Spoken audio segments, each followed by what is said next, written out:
রাধে রাধে। আমি আজকে বলবো রাধা নামের মহিমা কি। একবার এক ব্যক্তি, সে জীবনে কোনো পুণ্য করেনি, কোনো একবারে ভালো কাজ করেনি। সেই ব্যক্তি মারা গেছে। তখন যমরাজ চিত্রগুপ্তকে বলছে, চিত্রগুপ্ত, তুমি একবার খাতাটা খুলে দেখো, এ বেটা কি পুণ্য করেছে। খাতা খুলে দেখে কোনো কিচ্ছু করিনি, শুধু পাপ আর পাপ, পাপ আর পাপ। তখন চিত্রগুপ্ত এসে বলছে, এ বেটা জীবনে কোনো পুণ্য করিনি। তখন যমরাজ বলছে, তুমি আর একবার খাতাটাকে খুলে দেখো। তখন চিত্রগুপ্ত আবার একটা খাতা খুলে দেখছে, একবার একটা ভালো কাজ করেছে। কি ভালো কাজ?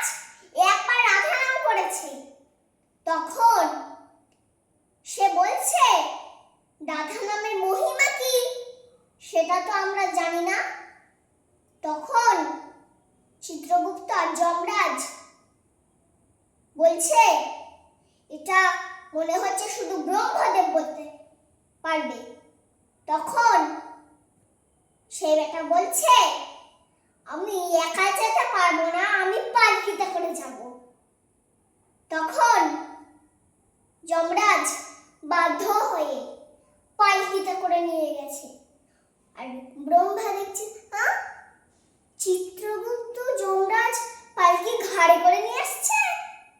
তখন তার কাছে গিয়ে বলছে, ব্রহ্মদেব বলুন, এ বেটা জীবনে কোনো পুণ্য করেনি, কোনো ভালো কাজ করেনি, শুধু একবার রাধা নাম করেছে।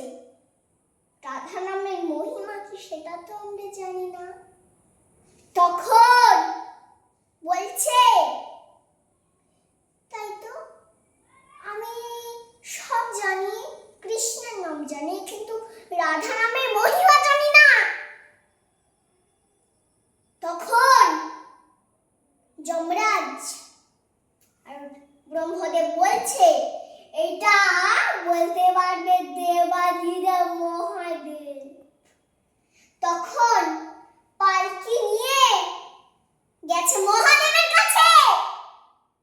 মহাদেব গেছে, ব্রহ্মা কিনা পালকি নিয়ে আসছে, ব্রহ্মাকে কিনা পালকি নিয়ে আসছে ঘাড়ে করে যমরাজ। তখন মহাদেবের কাছে গিয়ে বলছে, মহাদেব, হে প্রভু, এ বেটা জীবনে কোনো পুণ্য করেনি, বলুন এর কি শাস্তি হবে। রাধা নামের মহিমা কি সেটা তো আমরা জানি না। তখন বলছে, একবার মহেশ্বর মনে মনে করছে, তারা ওই জন্য আমি তো সব জানি, কিন্তু রাধা নামের মহিমা জানি না।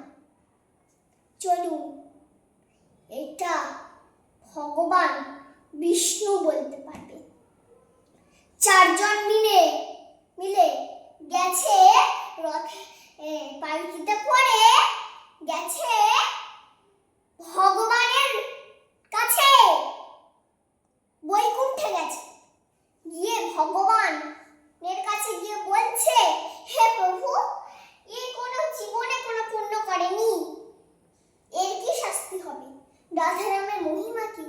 একবার শুধুমাত্র রাধা নাম করেছে। তখন ভগবান বলছে, একবার রাধা নাম করে যে তোমাদের ঘাড়ে চড়ে আমার বৈকুণ্ঠে এসে পৌঁছেছে, এটাই